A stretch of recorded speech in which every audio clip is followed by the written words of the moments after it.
Halo semuanya, selamat datang ke acara collaboration ya antara Kota Kode, Innovation Factory, dan AWS. Sebelumnya saya mau mengucapkan thank you untuk Innovation Factory dan juga untuk teman-teman di AWS yang sudah jalani kolaborasi bareng ini. I think ini adalah seri pertama ya, video session pertama dari seri kolaborasi antara Kota Kode dan AWS ke depannya. So yeah, without further ado, kita langsung undang aja Mas Petra. Halo Mas. Halo Mas Peter, Mas Peter namanya sama Petra dan Peter. Iya Mas, Ya. mirip-mirip. Oke, jadi Mas Petra saya rasa udah siapin ini kan, ada presentasi yang akan ditunjukkan ke teman-teman semua. Halo, iya, ya, Oke, udah kalau ada. gitu kita langsung. Oke, kalau gitu kita bisa langsung aja ya, mulai presentasinya Mas. Oke, sure, thanks a lot for the opportunity dan salam kenal teman-teman di komunitas Kota Kode. Nah, saya kali ini ingin terima kasih banget atas waktunya, udah dikasih kesempatan buat sharing, kemudian juga apa namanya bagi-bagi gitu ya, tentang kayak mengetahui tentang AWS lebih banyak gitu. Dan saya berharap teman-teman di sini bisa mendapatkan insight, kemudian juga nanti kita bisa discuss bareng tentang apa yang saya terangkan gitu. Jadi di saya judulnya utamanya adalah the importance of data and artificial intelligence dalam bisnis yang menggunakan AWS. Tapi di sini saya mungkin pengen lebih apa ya, looking forward gitu, apa yang bisa kita enable dengan menggunakan AI gitu. Jadi kan bisnis itu sekarang itu udah mulai pada apa namanya menjurus ke digital transformation gitu kan. Nah, bagaimana strateginya dan juga bagaimana bisnis itu bisa menggunakan AI. Kemudian sebenarnya apa sih itu AI gitu dan lalu tools-tools apa aja bagaimana bisnis itu bisa dengan mudah mengadopsi AI dengan menggunakan AWS untuk bisnis mereka gitu. Dan juga saya bakal cerita tentang beberapa customer-nya AWS yang mereka tuh berhasil melakukan transformasi bisnis dengan menggunakan teknologi AI dari AWS. Nah, jadi mungkin perkenalan dikit ya. Di sini saya baru pertama kali ketemu dengan teman-teman dari Kota Kode. Jadi perkenalan, nama saya Petra Novandi Barus. Saya di AWS kerja sebagai developer relations. Jadi mau apa ya? Kerjaan saya itu banyak reach out ke teman-teman developer dan saya juga ngebantu teman-teman developer di sini untuk mengenal apa aja layanan AWS dan bagaimana layanan AWS itu bisa membantu teman-teman untuk mendapatkan sukses gitu, lebih sukses dalam membangun dan berinovasi bagi customer-nya teman-teman di sini gitu. Nah, sebelum saya gabung di AWS, background saya itu di startup gitu kan. Saya dulu bikin startup dari nol, dari tahun 2012, 2011 akhir. Kemudian saya juga building startup itu dengan menggunakan AWS gitu. Jadi banyak banget layanan-layanan AWS yang saya bisa gunakan dan ini ngebantu uh, tim saya agar bisa fokus ke produk gitu. Jadi banyak hal yang sebenarnya nggak perlu apa ya sifatnya undifferentiated gitu. Jadi nggak perlu tidak terlalu contributing ke customer sukses. Itu saya serahkan aja ke AWS dan saya bisa fokus building ke apa yang menjadi value dari company saya ke customer saya gitu. Nah baru tahun 2019 saya gabung ke AWS. Nah misalnya teman-teman di sini tertarik buat ngobrol-ngobrol setelah sesi ini, kalian bisa reach out saja di Twitter @petrabarus atau di Telegram Petra Barus atau misalnya teman-teman di sini pengen tahu event-event apa aja yang saya isi di masa yang akan datang gitu kan. Selanjutnya nanti bisa follow saya aja di Instagram gitu. Dan juga kalau misalnya teman-teman pengen belajar-belajar tentang AWS juga, saya juga punya YouTube channel yang di mana saya ngisi-ngisi banyak apa ya, share-share tentang hal-hal fundamental gitu. Termasuk juga video-video saya yang ada di meetup-meetup yang lain biasanya saya masukin di YouTube channel ini gitu. Dan saya senang banget kalau misalnya teman-teman di sini ngajak-ngajak diskusi tentang startup atau tentang DevOps atau tentang mungkin modern application gitu, gimana bikin aplikasi yang apa namanya modern. Nah, tapi sebelum saya masuk ke materi, di sini kita bakal ada sedikit kuis pada akhir sesi. Jadi untuk nanti teman-teman bisa ikut kuis ini. Ini kuisnya berhadiah ya buat 3 orang yang bisa jawab paling cepat, kemudian yang paling benar nanti bisa dapat swag dari AWS itu. Jadi merchandise dari AWS. Nanti pertanyaannya akan saya posting di Telegram channel ini setelah di bagian akhir sesi ini. Gitu. Oke. Sekarang kalau ngomongin soal machine learning ya, kita tuh selalu apa ya? Saya tuh mungkin juga sering banget nanya ke teman-teman startup juga, mungkin di sini di company teman-teman mungkin ini juga berlaku ya. Jadi kalau saya nanya gitu, seberapa penting sih sebuah company itu buat invest di machine learning atau AI gitu. Biasanya orang jawabnya kayak, wah, kita bukan company yang ngerti AI gitu kan. Kita nggak ada fokusnya di AI. Kita cuman bisnis-bisnis yang yang tradisional gitu. Yang tradisional cuman jualan sales yang biasanya cukup tradisional gitu. Dan juga mungkin ada yang bilang kayak, oh AI itu atau machine learning atau data itu nggak terlalu sentral core di bisnis kita gitu. Atau mungkin ada yang bilang, wah kita punya banyak banget nih topik yang harus kita prioritasin sebelum kita masuk ke yang namanya AI. Nah itu banyak banget yang ngomong menjawab hal itu. Seakan-akan machine learning dan AI itu memang bukan hal yang penting. Tapi sebenarnya kalau misalnya pertanyaannya saya ubah, gitu. Seberapa penting sih buat company teman-teman atau organisasi teman-teman buat building produk yang lebih baik dan juga bisa memberikan customer experience yang lebih baik juga. Nah, kalau ini saya yakin semua company pasti jawabnya adalah yes, ini adalah prioritas buat company kita, buat ngasih produk yang paling bagus dan juga customer experience yang paling bagus buat customer kita gitu. Tapi sebenarnya ini tuh adalah pertanyaan yang sama gitu, karena ujung-ujungnya investasi di AI dan machine learning itu tuh dia contributing ke produk yang lebih better dan juga dia contributing ke customer experience yang lebih bagus juga. Misalnya gini, kita bisa bikin produk yang bisa menyelesaikan misalnya masalah pengguna atau masalah customer itu dengan lebih pintar. Atau kita bisa menawarkan produk yang lebih cocok kepada mereka gitu kan. Misalnya dengan rekomendasi gitu. Kita bisa kirim email rekomendasi berdasarkan aplikasi yang berdasarkan produk yang udah mereka beli gitu misalnya. Atau kita bisa mempercepat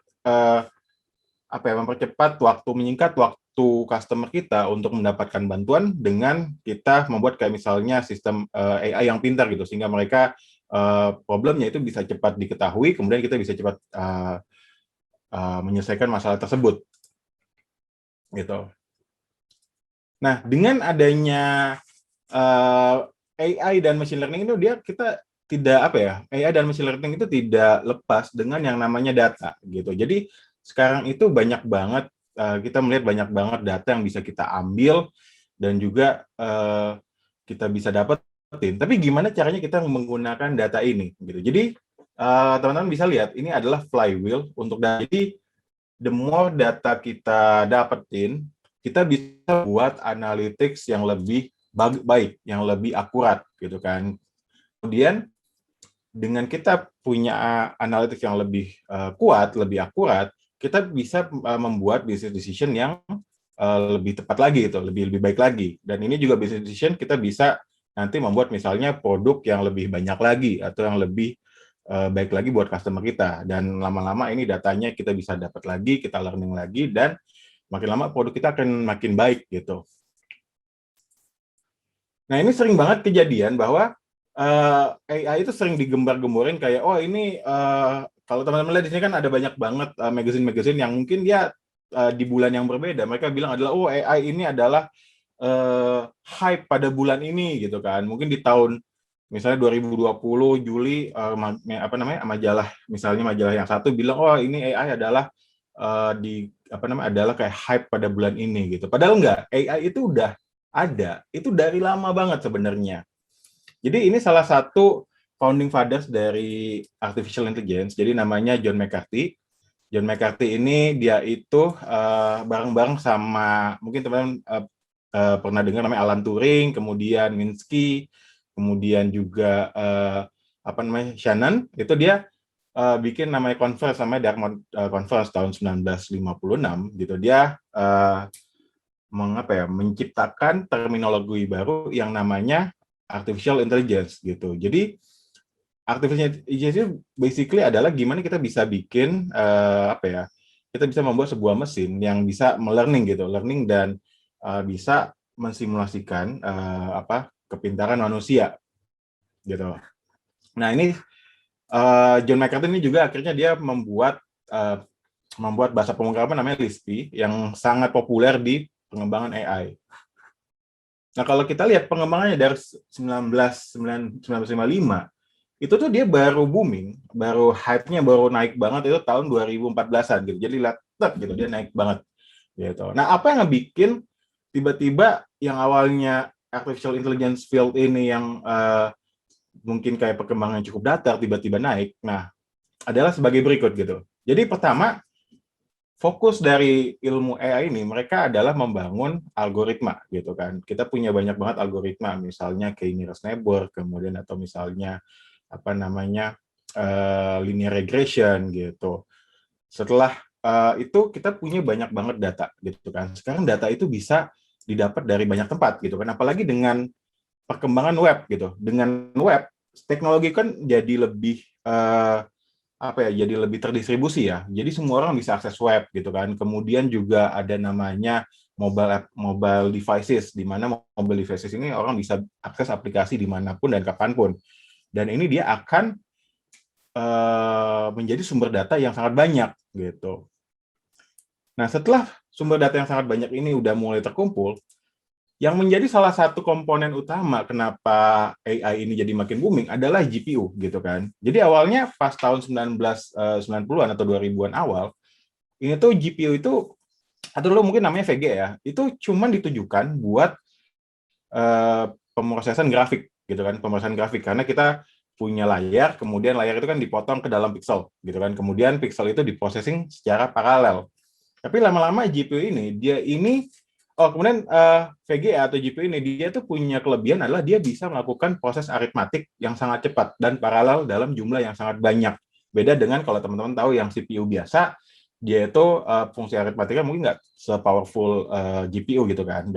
Tapi dalam banyak hal dia cukup powerful. Sayangnya untuk paralel dia tuh enggak gitu. Nah, GPU ini yang awalnya itu ditujukan buat video processing, lama-lama dia bakal booming buat pemrosesan data yang sifatnya aritmatik dan juga jumlahnya banyak gitu kan. Yakni pemrosesan data-data tadi, data misalnya behavior, data pengunjung, data-data ini. Dan ini dipakai buat implementasi algoritma gitu kan. Sehingga algoritma ini dia mulai banyak pengembangannya ke algoritma yang paralel gitu. Bagaimana caranya algoritma ini yang awalnya ditujukan untuk CPU yang linear, dia itu buat GPU yang sifatnya paralel gitu kan. Tapi kalau sekarang GPU itu banyak digunakan buat orang mining Bitcoin kan. Tapi actually sebenarnya awalnya itu berawal dari video processing, kemudian data processing, baru sekarang ya kebanyakan Bitcoin gitu atau game. Nah, kemudian sekarang ini GPU itu yang awalnya sangat susah dipakai, itu sekarang udah mulai terdemokratisasi. Jadi semua orang itu bisa pakai dengan menggunakan cloud computing. Jadi dengan cloud computing, kita tuh bisa spin up instance atau komputer atau server yang ada GPU-nya gitu. Yang ada GPU-nya, kemudian kita bisa tinggal melakukan prosesan data processing. Kalau misalnya data processing-nya udah kelar, dengan cloud computing itu server tinggal dimatiin aja gitu. Beda kalau misalnya kita nggak pakai cloud computing, kita pengen proses data yang gede, kita harus manual beli gitu kan, procure server yang isinya GPU. Dan ini akan makan waktu lama. Kemudian mungkin data kita itu kalau misalnya kita udah kelar melakukan processing, mungkin GPU-nya bakal nganggur gitu. Nah, makanya AI ini tuh udah menjadi the new normal karena 4 hal tersebut gitu. Algoritma, kemudian algoritma yang makin berkembang, data yang makin banyak dari sumber yang makin banyak, kemudian GPU yang sekarang makin canggih, dan ditambah cloud computing, ini yang bikin semua orang, semua perusahaan itu bisa akses GPU dengan sangat mudah gitu dan sangat murah. Nah, kenapa AI itu the new normal? Jadi kalau kita bandingin GDP kita di dunia, di global tahun 2018 itu dia segede 80 triliun dolar gitu. Cuman kalau menurut proyeksi ini GDP ini tuh tahun 2030 itu sebanyak 112 triliun. di mana seperempat dari GDP tersebut itu tuh dia 14% dari GDP tersebut itu tuh diproyeksiin adalah berasal dari AI gitu. Meaning adalah gini. Jadi kalau kalian masuk apa ya menjadi programmer gitu kan, kalian tuh akan banyak apa ya, kalau kalian bisa mempunyai skill dalam bidang AI gitu, ini kalian akan sangat mengakselerasikan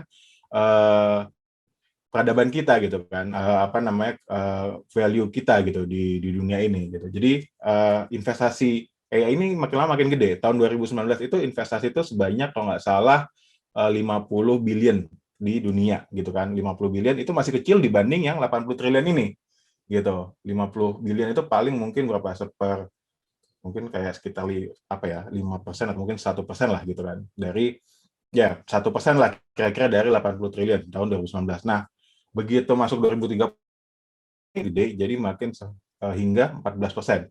Makanya banyak banget company-company yang mereka tuh udah mulai berlomba-lomba untuk nyari orang-orang yang bisa menggunakan AI atau machine learning gitu.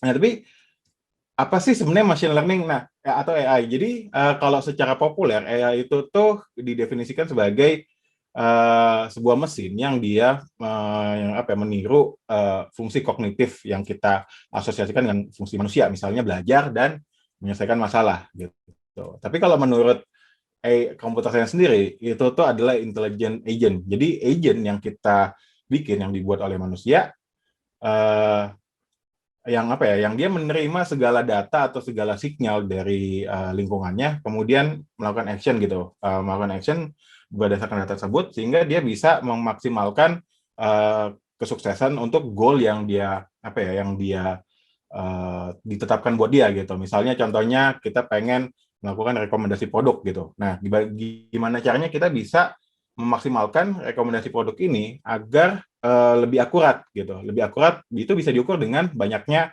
orang, berapa persen orang ngeklik rekomendasi tersebut. Nah, yang sering juga orang suka bingung itu ada banyak sekali kata-kata atau terminologi yang sangat populer ya di bidang data science atau misalnya di bidang machine learning itu kan. Jadi ada yang namanya data science itu sendiri, artificial intelligence, machine learning, dan deep learning. Nah, ini adalah subsetnya gitu. Jadi data science itu dia nggak hanya tentang artificial intelligence, tapi dia mungkin juga tentang misalnya analytics gitu kan. Bagaimana kita bisa melakukan data visualisasi juga gitu, menyajikan data untuk kita mengambil bisnis gitu. Baru di dalamnya itu ada salah satunya adalah artificial intelligence, di mana artificial intelligence ini dia itu digerakkan oleh machine learning. Dan juga salah satu metode dari machine learning itu salah satunya adalah deep learning. Nah, itu beberapa terminologi mungkin yang kita harus bisa bedakan di dalam dunia AI atau machine learning ini. Oke, ini tadi ada resen. Aduh, kayaknya nggak ada. Sorry, saya lihat.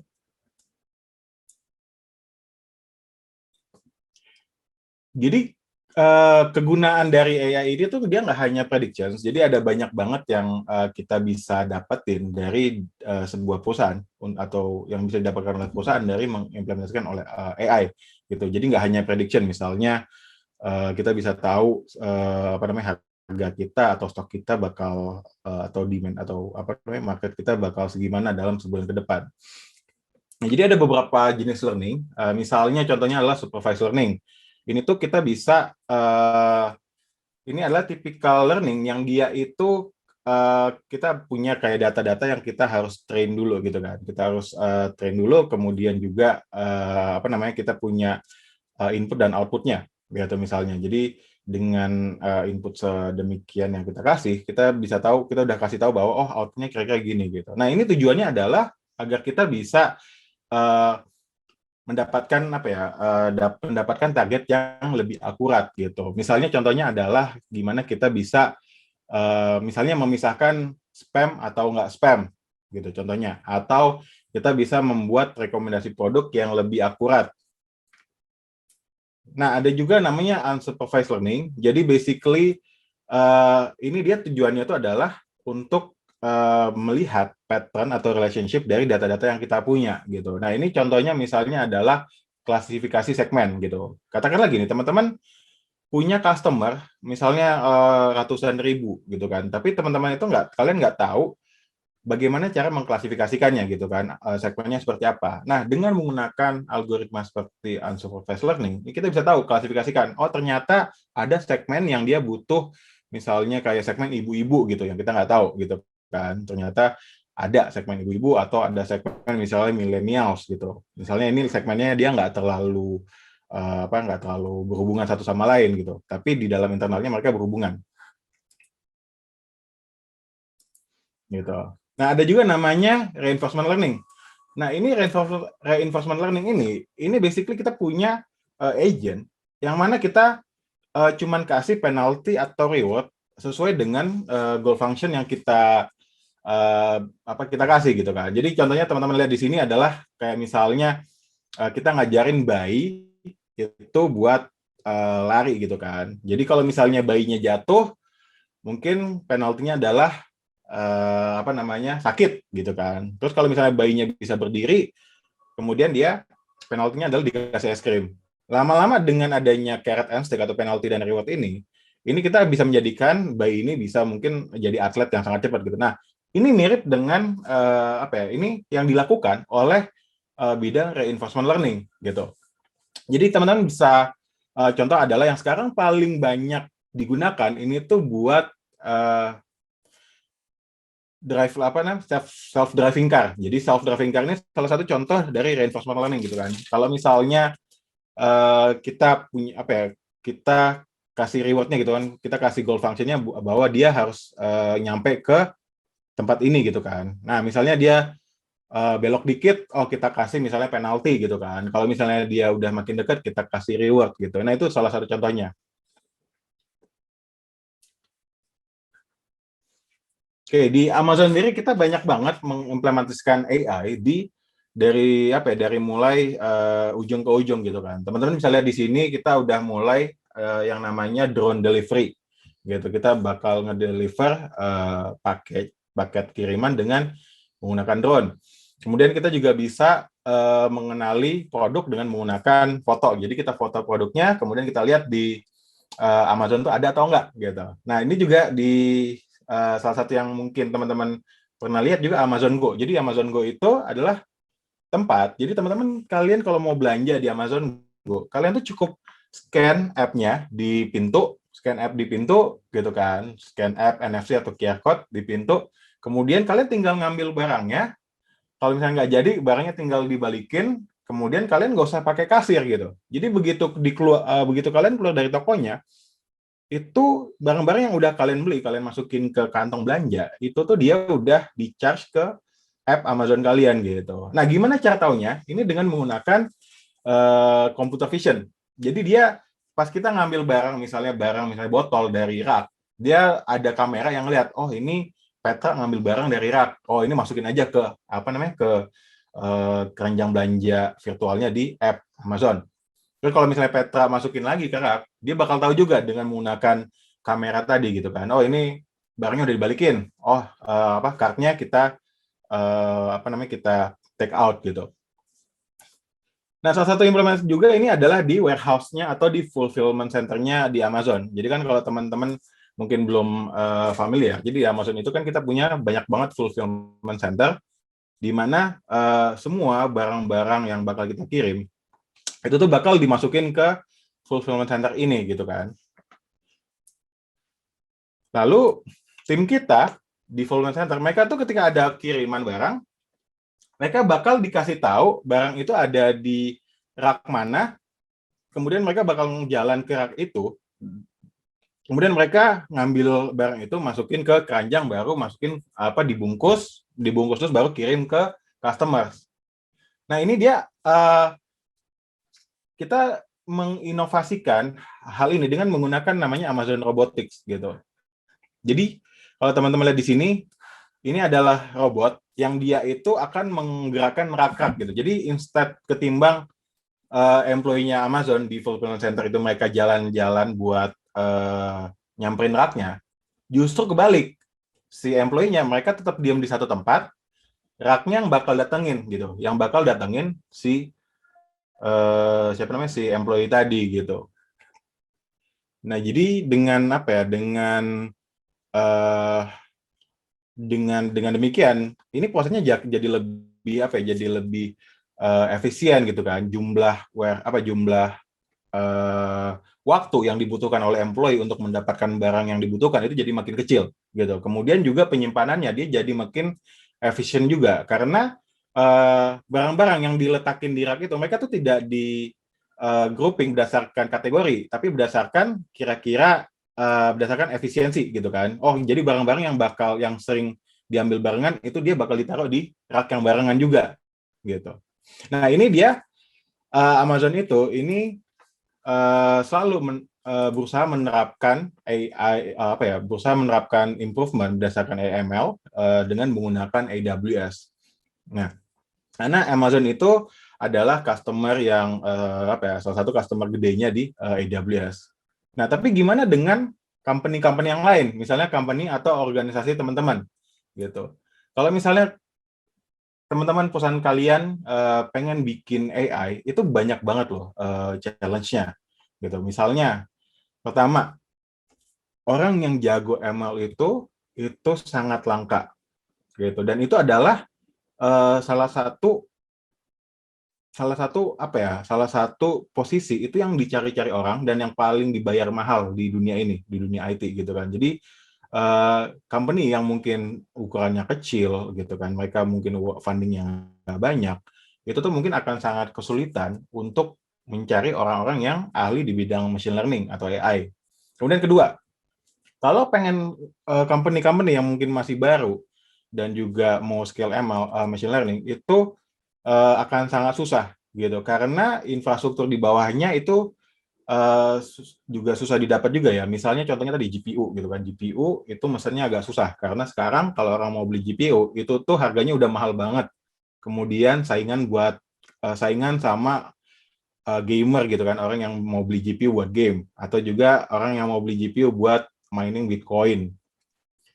Lalu ditambah lagi kalau company itu pengen bikin aplikasi AI atau ML, itu tuh kalau pengen bikin modelnya sendiri ya, itu dia harus punya data yang banyak, kemudian data itu harus disimpan di tempat yang secure, kemudian juga dia harus di-deploy, dan setelah di-deploy itu nggak bisa dibiarin aja. Itu datanya itu tetap harus dia di-maintain. Misalnya adalah kita training ulang, harus training ulang, nggak bisa enggak kan, karena kan data customer kan selalu baru. Data customer itu selalu baru, mungkin trennya akan berubah. Misalnya mungkin di tahun lalu itu kan misalnya yang ngetren, misalnya contohnya apa ya, baju warna merah gitu kan. Mungkin di tahun ini yang ngetren mungkin sepatu gitu. Jadi kalau nggak di-train ulang, modelnya ini akan lama-lama akan obsolete gitu. Jadi company itu tuh tetap harus memaintain ini. Sehingga ini akan menghasilkan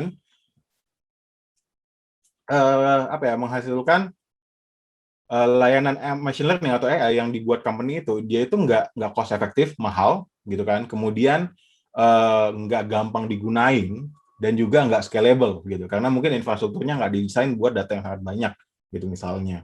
Juga mungkin infranya juga infranya nggak murah, dan juga mungkin machine learning expertise-nya mungkin pas ngebangunnya tuh nggak mendesain sistem yang gampang dipakai gitu. Challenge kedua juga selanjutnya adalah workflow-nya gitu. Jadi setiap kalau kita pengen bikin workflow machine learning itu tuh setiap dari workflow ini tuh ada punya pain point buat customer. Nah, di sini mulai dari pertama data acquisition dan storage. Gimana caranya sebuah company itu bisa mengumpulkan data tadi kan? Gimana caranya mereka mengumpulkan data dari web, dari application, dari device IoT.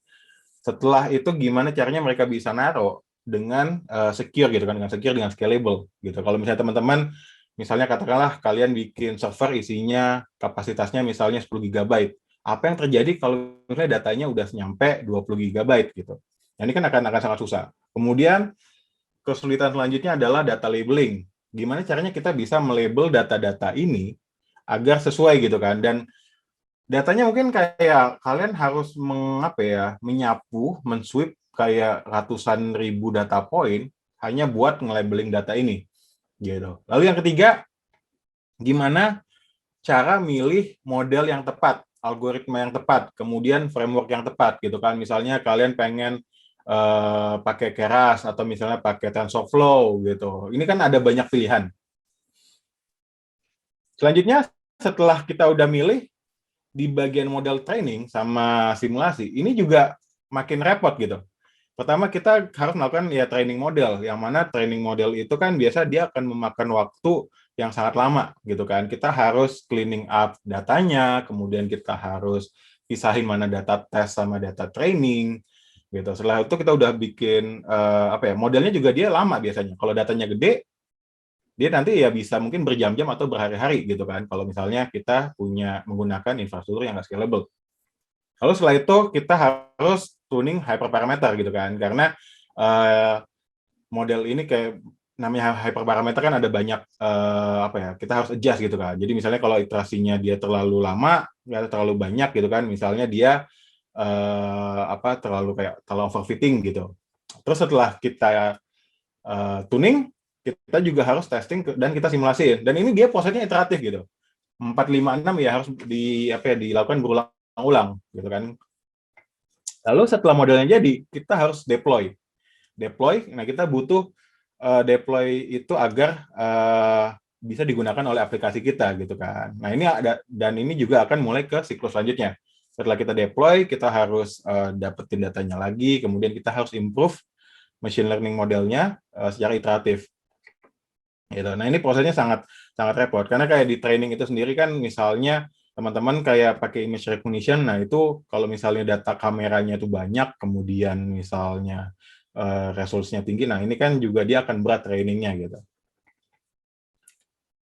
Nah di AWS kita punya misi agar semua developer, semua organisasi itu bisa menggunakan machine learning regardless background-nya gitu. Tidak peduli background-nya seperti apa gitu. Jadi kita pengen mendemokratisasikan machine learning ke semua developer dan semua organisasi. Nah, kenapa di AWS? Jadi AWS itu kita punya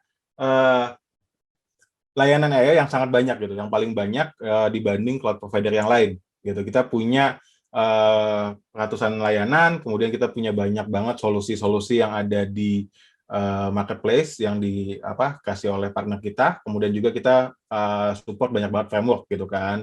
Kemudian juga kita punya banyak banget ada fitur namanya SageMaker, di mana teman-teman di sini atau customers itu bisa melakukan workflow machine learning itu dalam satu tempat gitu. Jadi mudah gitu. Dan yang terakhir itu juga adalah di AWS kita punya infrastruktur yang sangat reliable dan scalable dan juga secure gitu. Jadi teman-teman nanti kayak customers itu bisa menyimpan datanya secara secure dan secara scalable gitu kan, dan juga bisa melakukan training dengan cepat karena trainingnya itu kita bisa juga dilakukan scalable gitu, jadi bisa lebih cepat gitu. Dan ini akan memudahkan karena dengan cloud ini kita bisa nyalain atau resource-nya kita bisa nyalain atau kita bisa matiin sesuai dengan kebutuhan kita juga gitu. Nah, ini adalah teknologi yang ada di AWS yang ini bisa digunakan oleh customers agar bisa mudah untuk adopsi AI dan ML ke bisnis.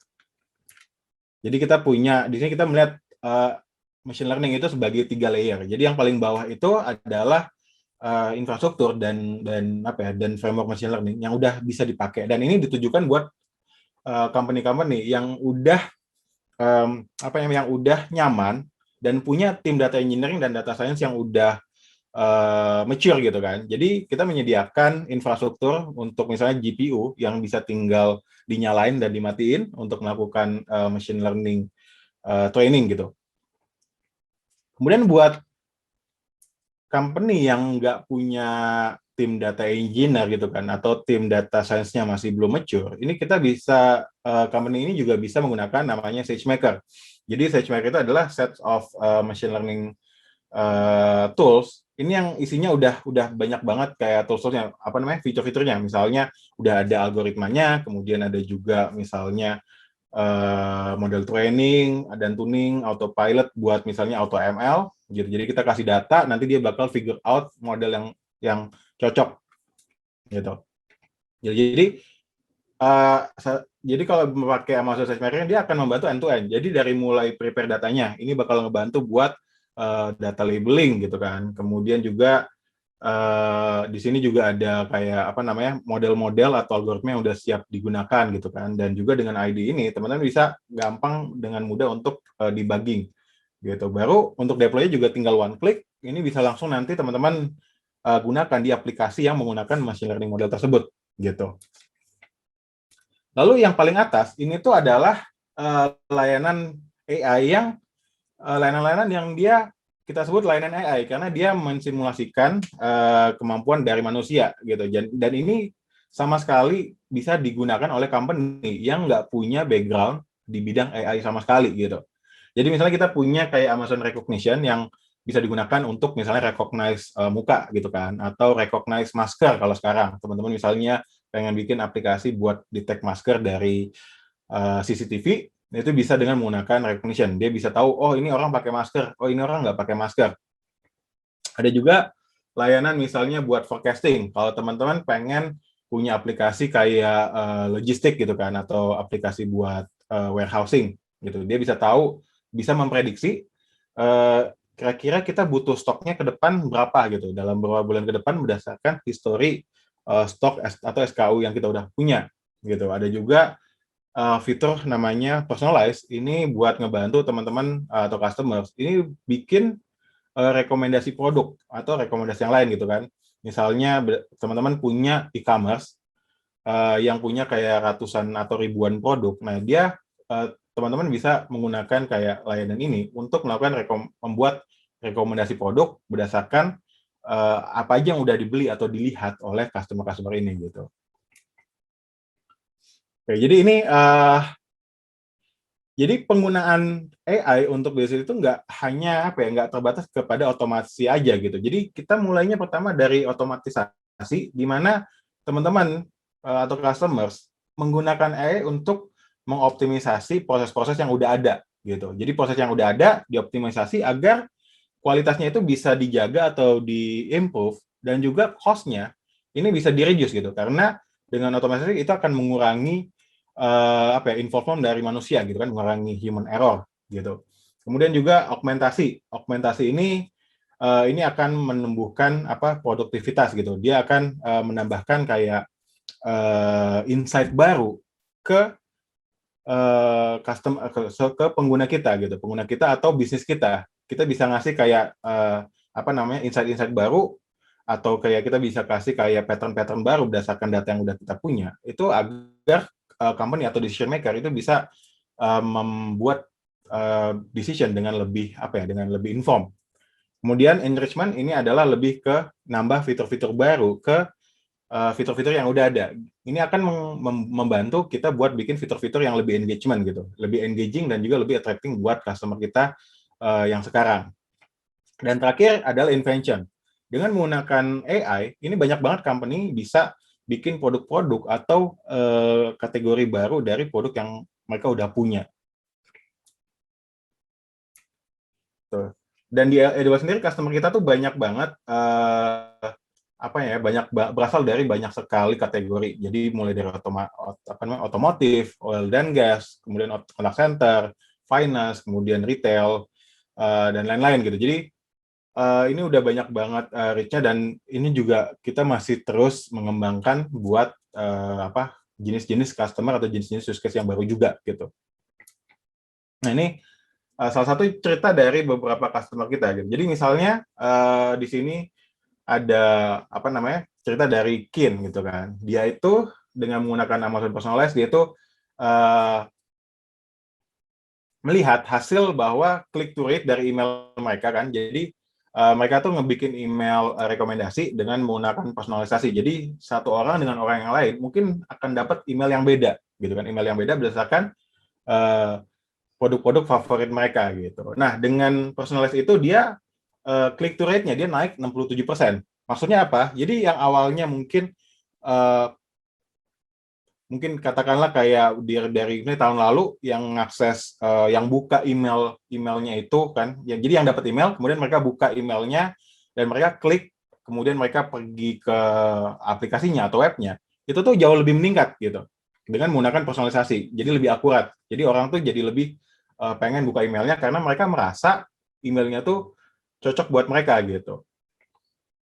Nah, ini juga mereka bisa melakukan ini nggak dalam waktu bulan berbulan-bulan, tapi hanya dengan waktu hari gitu, dalam hitungan hari. Kemudian juga ada kasus forecasting. Nah, ini mereka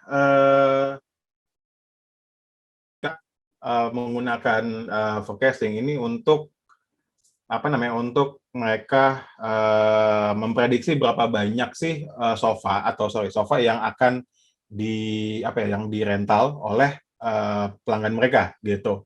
Jadi mereka ini kayak semacam furniture company lah. Jadi mereka bisa forecasting, dan dengan mereka forecasting yang lebih akurat, mereka tuh bisa menurunkan cost gitu. Cost mereka untuk nge-store si furniture mereka tersebut gitu. Dan yang terakhir juga ini dengan menggunakan SageMaker, ini banyak banget company-company yang mereka tuh bisa mengoptimize data science team mereka. Jadi kalau teman-teman misalnya punya data science team, misalnya ukuran 5 orang gitu kan, itu biasanya kerjanya tuh paling banyak tuh misalnya di data labeling, kemudian buat nge-training. Nah, dengan SageMaker ini tim data science ini bisa lebih produktif lagi gitu, karena banyak banget tools-tools yang bisa ngebantu mereka supaya misalnya data labeling mereka lebih cepat dan lebih akurat, kemudian trainingnya juga bisa lebih cepat gitu. Oke, nah ini biasanya yang kalau misalnya AWS customers datang ke kita buat pengen tahu bagaimana memulai AI ML dengan menggunakan AWS, biasanya kita bantu educate ya. Kita bisa kita bisa ketemu dengan teman-teman atau customers kita, kemudian kita bisa kita pengen tahu kayak requirement-nya seperti apa. Kemudian dari requirement tersebut kita bakal bantu supaya menghasilkan ide-ide gitu kan. Baru habis itu alignment. Kita pengen align antara business decision maker sama juga misalnya engineer atau tim technical gitu. Bahwa apa yang mau dibikin itu tuh sesuai gitu. Karena biasanya yang paling susah di align itu adalah technical kan. Orang technical pengennya seperti ini, orang bisnis pengennya seperti ini. Nah, kita bisa bantu buat align gitu kan. Align dari diverse stakeholder. Gitu. Kita understand datanya, baru kita bisa kayak ngobrol supaya mereka tuh punya tujuan yang sama dalam implementasi AML tersebut. Baru habis itu approval. Nah, approval kita setelah kita dapat approval, nah kita bisa langsung nyoba dalam satu use case dulu. Jadi nggak semua hal harus diimplementasikan AML-nya dalam satu waktu yang sama gitu kan. Kita coba satu use case dulu, baru habis itu kita eksperimen. Nah, setelah kita eksperimen, ternyata ini akan menimbulkan impact yang diharapin. Nah, baru kita masukin ke production. Gitu. Oke. I think itu aja sih dari saya. Ya, kembali ke Peter. Tapi sebelum kembali ke Peter, mungkin saya bakal bakal kita ngasih quiz dulu gitu kan. Jadi nanti di sini saya bakal teman-teman yang pengen dapat swag gitu kan, nanti bisa join aja ke Telegram group, kemudian nanti teman saya dari Blog 7 bakal paste link untuk ke formnya yang bisa teman-teman jawab gitu. Nanti nanti kita akan pilih pemenang, dan nanti teman-teman dari Blog 7 nanti bakal kirim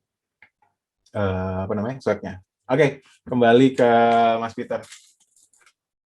Ya, jadi tadi following on Mas Petra punya itu, jadi bisa teman-teman sini bisa ikutin itu ya, bisa buka link Telegram grupnya, nanti kuisnya ada di dalam situ ya Mas?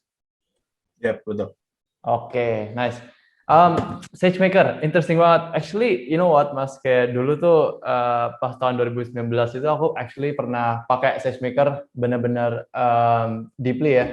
Untuk salah satu project aku at the time I was working for a startup in Canada, dan aku itu at that time pas lagi oprek-oprek sama SageMaker itu tuh like you can find me on the GitHub. Tadi aku lagi pas saya ngomong, aku iseng-iseng aja aku buka di GitHub itu ada SageMaker Python examples ya, Python SDK, yang SageMaker Python SDK, and then I was looking for issues, terus kayak aku lihat isu-isu lama aku yang aku pernah ngobrol sama developernya di SageMaker langsung sih. So yeah, I mean SageMaker is a very very versatile, dan juga at that time when I was using it aja tuh, the reason kenapa aku pakai SageMaker itu karena aku udah coba-coba kan. Karena aku tuh waktu itu lagi exploring kan different deployment tools menggunakan ML. Aku udah explore Microsoft punya, IBM punya, dan I think at that time SageMaker was the one we actually use for deployment sih. So yeah, I mean interesting aja gitu. Aku sendiri Yeah. udah pernah pakai SageMaker. Dan Mungkin kalau saya pengen namanya SageMaker has come like apa ya, long way ya gitu. Kita udah banyak banget fiturnya. Kayak misalnya di akhir tahun lalu di acara reInvent, kita tuh banyak banget announce layanan-layanan AWS dan juga termasuk layanan SageMaker yang fitur subfiturnya. Misalnya contohnya kita punya autopilot. Autopilot itu kayak auto ML ya. Jadi teman-teman di sini bawa datanya, kemudian kita akan underline-nya kita bakal kayak ngebandingin dengan beberapa model. Setelah beberapa model itu kita bandingin, kita bisa come up dengan model yang lebih efisien. Kemudian juga ada SageMaker Data Wrangler. Jadi kan kayak tadi kan teman-teman punya data yang sangat banyak, itu pasti datanya itu nggak 100% clean. Pasti ada yang missing gitu kan. Pasti ada yang missing, pasti ada yang mungkin salah input gitu kan. Nah, dengan Data Wrangler itu teman-teman bisa apa ya, bisa nge-clean data itu, nge-transfer data itu dengan cepat gitu. Jadi nggak perlu lagi kayak ngoding, tapi bisa drag and drop gitu kan. Drag and drop, misalnya kayak, oh tabel yang ini di-clean kalau misalnya begini gitu kan. Kemudian bisa kayak apply SQL juga gitu misalnya. Kemudian kita bisa kayak bikin kayak workflow-nya seperti apa gitu. Jadi has come long way, karena kita banyak banget dengar feedback dari teman-teman, dari customer kita yang mereka pengen, wah ini kayaknya data scientist kita bakal bisa lebih produktif kalau ada fitur gini gitu. Dan definitely selanjutnya pasti kita tetap fokus untuk nge-building banyak fitur-fitur yang di SageMaker ini gitu. Buat teman-teman nanti data science-nya bisa lebih mudah untuk building machine learning model dan juga deploy gitu. Ya, wow, itu aku ingat banget sih. Dulu awal-awal pas aku pakai SageMaker itu kan Oktober 2019 ya. Kalau aku lihat dari GitHub issues-nya yang aku pernah bikin. Dan at that time tuh SageMaker tuh masih di awal-awal banget, masih early banget. Dan I think masih ada banyak bug here and there. One thing yang I noticed ketika kita ada bikin issue fix in the next release, please wait for the next release. Jadi itu sih yang aku pikir waktu itu keuntungannya. Fun fact aja, dulu kayak beberapa developer di SageMaker tuh teman sekolah aku juga. Jadi kayak quite interesting sih at that time. Mas, mungkin tadi kan Mas ada bilang mengenai itu ya, Mas sudah discuss banyak about the business aspect and everything, tapi I wanna bring it down to Kota Kode punya user, di mana mereka sekarang developer kan Mas. Nah, kira-kira mereka ini tuh what can they do now to prepare untuk kedepannya gitu loh. Apalagi misalnya kedepannya kan yang kita bilang more and more businesses bakal use ML solutions, ya kan? Kira-kira what can they do to start preparing from now? Well, I think gini, kayak teman-teman bisa tetap fokus jadi developer atau tetap fokus buat kayak developer yang really understand about machine learning gitu kan. Misalnya gini, kayak kalau developer kalian bisa fokus bikin produk yang giving like better experience dengan menggunakan AI gitu kan, tanpa kalian harus punya pengetahuan tentang AI itu sendiri gitu kan. Jadi di AWS kan kita punya banyak banget layanan-layanan AI yang bisa didapetin gitu kan. Jadi mulai dari kayak set your metric gitu kan, set your metric. Misalnya contohnya adalah click to rate, itu yang paling gampang. Jadi teman-teman punya misalnya email click to rate, and then what you can do to improve that gitu. Apakah dengan personalisasi gitu kan, apakah dengan misalnya better apa ya something lah gitu kan dengan AI tersebut gitu. Dan juga ada banyak fitur-fitur lain, misalnya kayak text recognition. Ini kalau misalnya teman-teman di sini kayak bikin aplikasi yang misalnya nge-scan teks gitu kan. Nah, atau kalian kalau misalnya pengen lebih understanding tentang machine learning, you can always learn about machine learning dengan menggunakan SageMaker. Jadi di AWS kita punya free tier 250 jam buat SageMaker. Ini buat lumayan lah 2 minggu gitu kan, buat teman-teman belajar nyoba itu setiap 2 bulan pertama gitu. And kita punya banyak banget tutorialnya juga sih di SageMaker. Jadi kalau teman-teman masuk ke AWS Training, nah kita punya banyak banget kurikulum tentang machine learning ini gitu. Jadi mulai dari mana, kemudian definitely kayak apa, biasanya kan belajarnya Python ya gitu kan. Nah kita juga ngasih sampel code Python-nya seperti apa juga gitu. Yap, yap. Oke deh, kita langsung aja nih udah ada beberapa pertanyaan ya di bagian Q&A-nya. Yang pertama dari Abira Wisnunggal. Belajar AI mulai dari mana ya? Terus pakai bahasa program apa aja? Ini sepertinya Oke. pemula nih.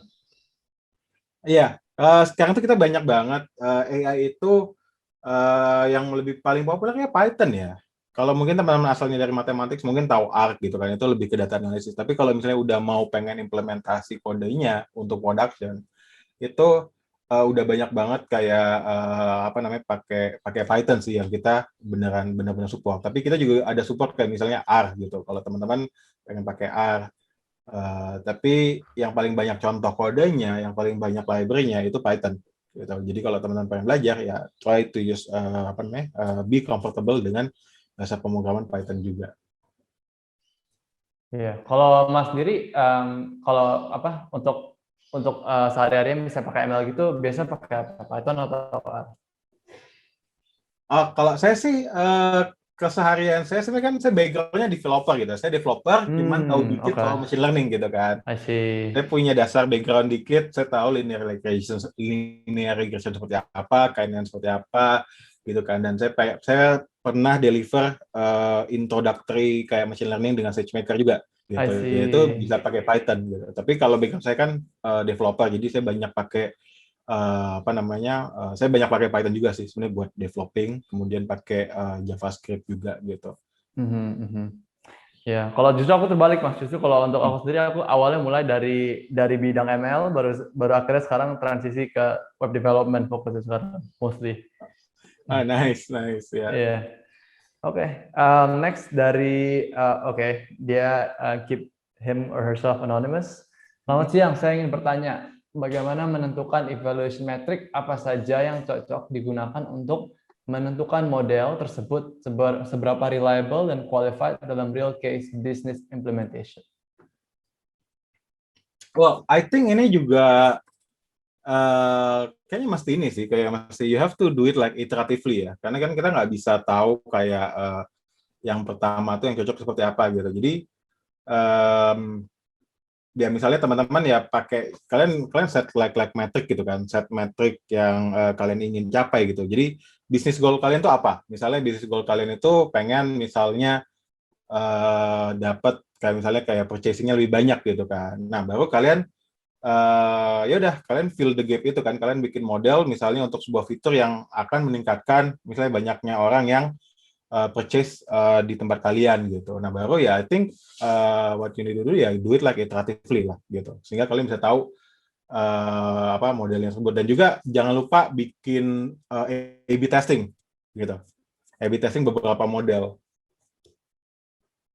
Ya, I think itu sih mungkin dari Mas Peter bisa, Bro Peter bisa mungkin nambahin kali ya, karena you have like the machine learning background. Jadi if I can add a little bit, jadi kan one misconception that I commonly see untuk orang-orang kan kadang mereka pikir misalnya kita lagi mau evaluate sebuah model, machine learning model atau any deep learning model, kadang mereka lihat itu cuma accuracy, ya kan? Karena accuracy is one of the most top ones yang kalau kita lihat di mana. Tapi itu sebenarnya tuh it's more itu tuh bisa dipecah lagi ya.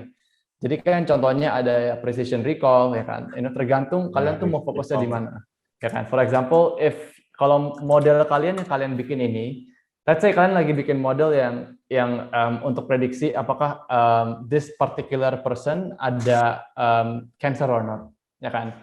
Nah, kalau kalian lagi membuat sebuah model seperti ini, itu kan depending on the false positive sama false apakah false positive itu bahaya atau false negative lebih bahaya. Nah, jadi itu tuh kalian bisa mainin precision recall ya. Itu bisa jadi sebuah evaluation metric yang kalian mungkin target. Whereas misalnya kalian membuat model yang let's say relatively nggak begitu crucial or anything ya, you could focus on let's say overall accuracy and all that. Soalnya kan accuracy bisa tinggi, tapi what about misalnya let's say false positive-nya juga tinggi. Nah itu kan juga bahaya kan in a way.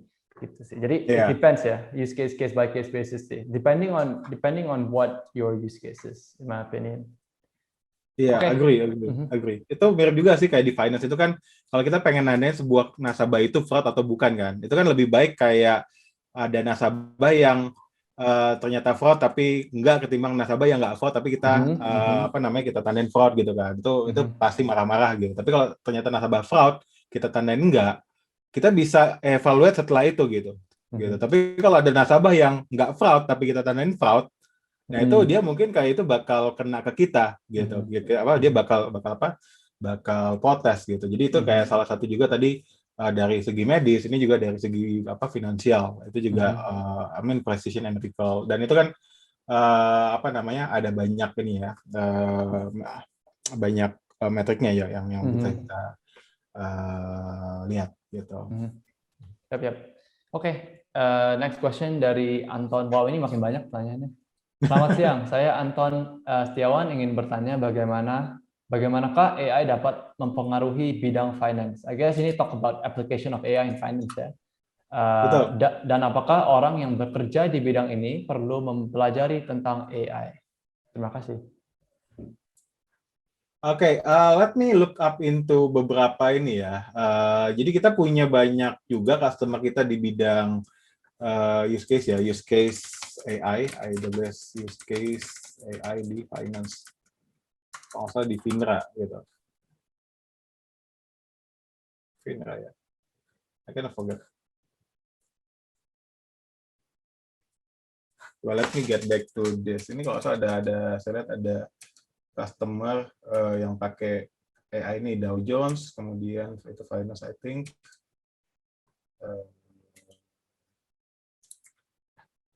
Jadi ada banyak sih sebenarnya kayak finance contohnya. Jadi Finra itu kan Financial Industry Regulation apa namanya authority. Jadi itu kan ngebantu kayak investor individual. Tapi kita let me see ya.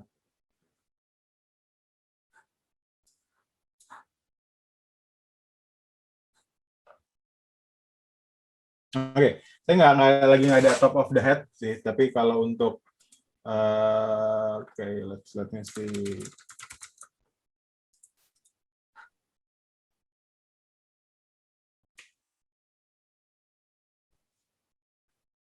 Oke, saya nggak punya top of the head-nya sih, top of the head contohnya buat finance. Tapi I think banyak banget sih kalau misalnya tadi buat finance itu contohnya kayak misalnya fraud gitu kan. Tadi fraud detector. Jadi di AWS kita kan punya Amazon fraud detection gitu kan. Jadi itu bisa nanti teman-teman pakai finance itu kalau misalnya ada nasabah yang fraud itu nanti bisa dideteksi gitu misalnya berdasarkan IP dia akses, kemudian misalnya emailnya dia gitu, dan itu berdasarkan model-model yang udah kita punya di Amazon gitu. Nah, apakah orang yang bekerja di AI itu perlu mempelajari tentang AI? I think that depends sih sebenarnya. I think that depends tentang kebutuhannya sih. Jadi sebenarnya sih mending kayak hire orang AI, expert AI, dan kalian kerjasama bareng gitu sih daripada satu belajar yang lain dan yang lain belajar satu lagi belajar yang lain sih. I think itu aja. Saya. Yep, yep. Yeah, definitely. I think a lot of applications ya. I mean of AI in finance. Contohnya tadi kan yang fraud detection, juga ada sekarang predicting revenue, ya kan, predicting inventory itu juga salah satu hal yang common use case. Juga sekarang actually kalau kalian nggak tahu tuh di dunia, like I think ada statistik itu kayak 70-80% of stock orders buy sell di dunia stock trading itu tuh made by algorithm, ya kan? Dan algorithm kan udah bisa very closely. Mereka sekarang apalagi kalau kita ngomong quantitative trading ya, actually I was kayak adik saya itu dia di dunia quantitative trading dan he literally dia tuh bikin algorithm yang bisa buy sell saham kan, dan itu pun I do know he's using quite some pretty advanced machine learning applications juga gitu. So definitely yes, a lot of applications. Ya, a lot of applications sih. Tapi ya saya belum nemu apa top of the mind contohnya customer tadinya tuh ada banyak banget, cuman saya belum nggak punya di tangan aja sih. I don't have like at my hand at now. But yeah, you can feel free buat lihat di sini di case tadinya AWS, bisa cari ada apa namanya, ada case study-nya sih buat finance, buat yang pakai AI di AWS. Oke. Next ada dari Anonymous. Siang Mas mau tanya, apakah data mining termasuk bagian dari machine learning?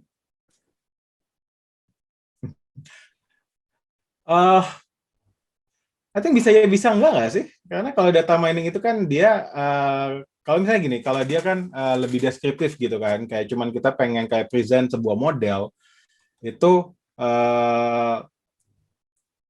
well basically yes, I think ya bisa iya bisa nggak. Jadi ada part of data mining yang dia termasuk dari machine learning gitu kan. Kita misalnya contohnya kayak we have a lot of data, kemudian kita melakukan clustering gitu kan dari data tersebut. Kemudian kita ya gunakan apa namanya? Misalnya kayak kita tambahin data baru, kita we're doing like retraining sih. But yeah, what do you think, Peter? Ya, no benar-benar ya setuju banget. I mean like data mining kan, you know, in other words itu juga bisa dipanggil sebagai knowledge discovery ya. Where Yeah. you're trying to find hidden patterns or meaning within like a huge data set. And you know, one of the ways yang seperti yang tadi Mas bilang, salah satu caranya untuk bisa identify pattern-pattern ini yang menggunakan tools seperti unsupervised learning, clustering, ya kan, finding some really hidden patterns. So definitely yes. Okay, next question. Nice. Dari Anonymous juga, why in Indonesia the existing technology in Amazon has not been implemented? Is there any, of course, there like an obstacle to do it? Kurang ngerti aku nih. Setahu aku most Amazon kan kayak kalau orang mau access SageMaker juga bisa kan dari Indo kan, setahu aku. Mungkin yang dia bilang kayak ini sih, kayak apa Amazon Robotics tuh, kayak Kiva dulu namanya kan. Itu mungkin kita belum lihat warehouse di Indonesia yang pakai itu. Kemudian apa drone delivery kita juga belum lihat kan di yang supermarket di Amazon itu, yang Amazon apa? Amazon Go, Amazon Go cashierless teknologi. Kemudian juga ada juga kayak apa namanya home automation kayak Alexa gitu kan, Echo itu juga kayaknya belum ada produk Indonesia ya. Well, I think Indonesia emang kata ya mungkin emang need more time to catch up aja sih gitu. Need more time to catch up. And then that's what we do at AWS ya.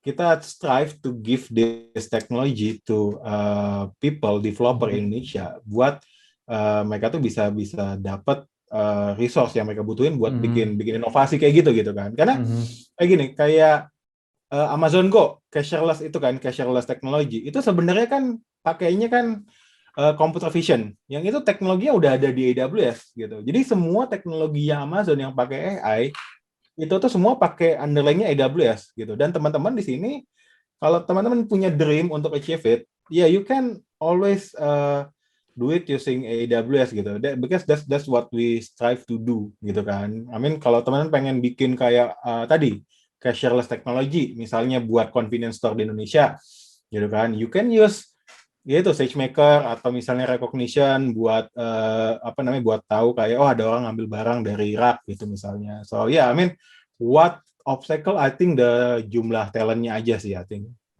jumlah talent yang mungkin tadi saya bilang talent itu kan masih butuh waktu buat catch up untuk teknologi tersebut gitu. Dan that's our mission juga sih di AWS. Kira-kira Amazon bakal ada HQ nggak ya Mas di Indonesia suatu hari? Kita Amazon Retail kita nggak tahu ya. Cuman kalau Amazon Web Service kita udah ada di SCBD. Oh udah ada.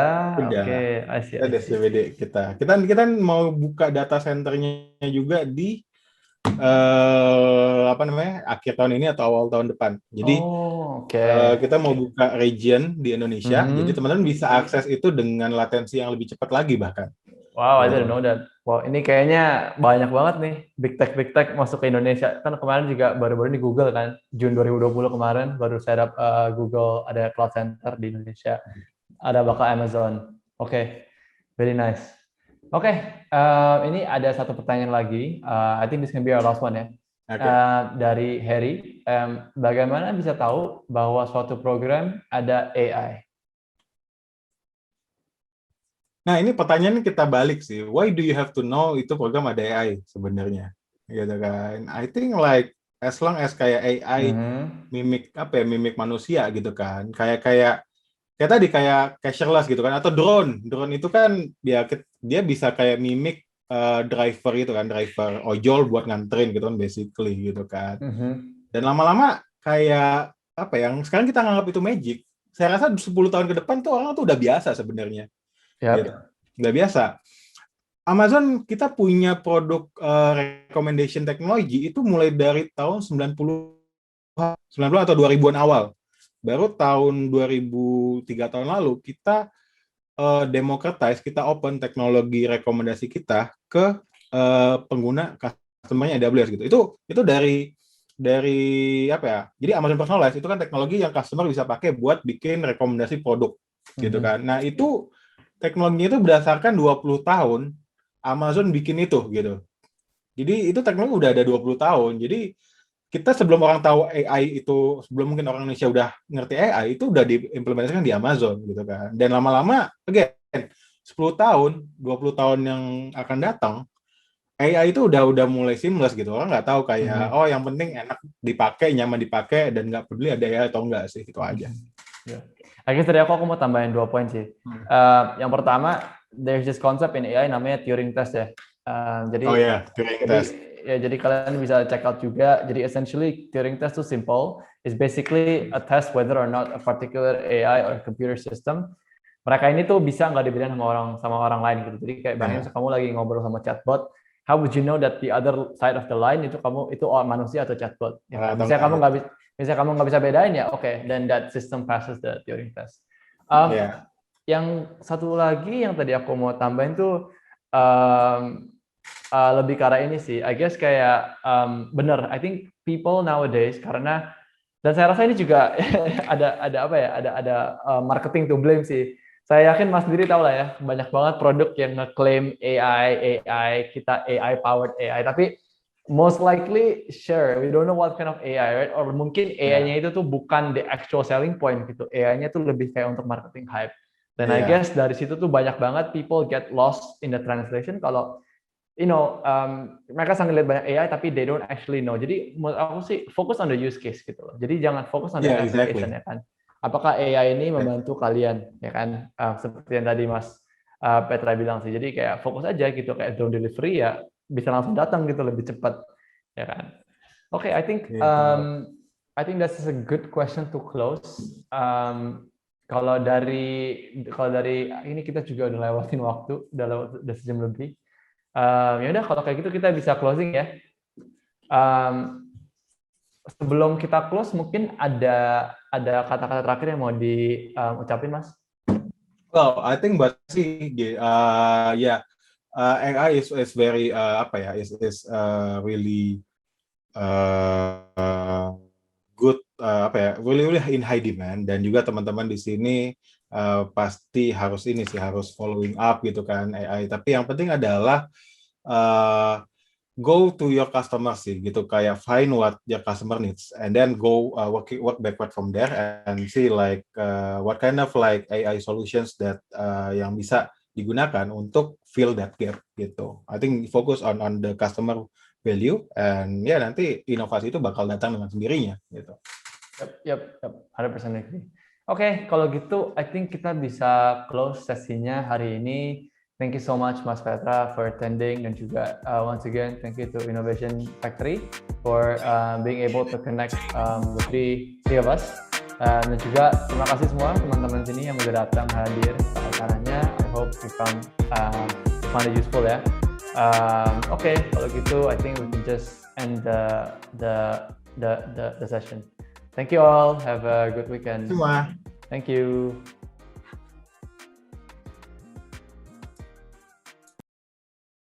Indonesia is home to the largest economy in Southeast Asia and also the birthplace of the fastest growing tech startup players in its region, if not the world.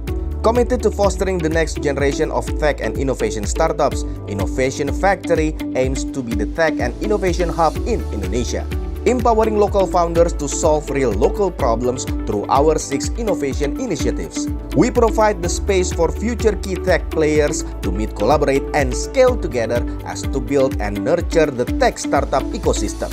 In 2017, IF partners with NUS Enterprise to launch Block 71 Jakarta, an ecosystem builder and global connector for early-stage startup in Indonesia. Then further expanding our presence in Indonesia, we opened Block 71 Bandung and Block 71 Yogyakarta in the following year. In 2019, we have recently launched Innovation Factory at Wisma 46 as the space for growth stage startups to grow. Embodying the spirits of entrepreneurial journey, our space empowers its local ecosystem through its mentoring programs, growth initiatives, access to funding, and exclusive networking opportunities. Innovation Factory is also proud to have hosted innovation challenges, hackathons, business matching, market access programs, and tech events in Indonesia. Since 2017, we have accumulated around 40,000 community members within our 10,000 square meters of space. 190 plus startup residents on a rolling basis in our 4 locations, with 3,000 startup members, which translate to more than 1,500 jobs created, and also 700 plus tech events and activities hosted. Innovation Factory is present globally through our Block 71 network in Singapore, San Francisco, Suzhou, Saigon, also through our representatives in Thailand and Vietnam. Innovation Factory also partners with global and local corporations, government bodies, and international and domestic organizations.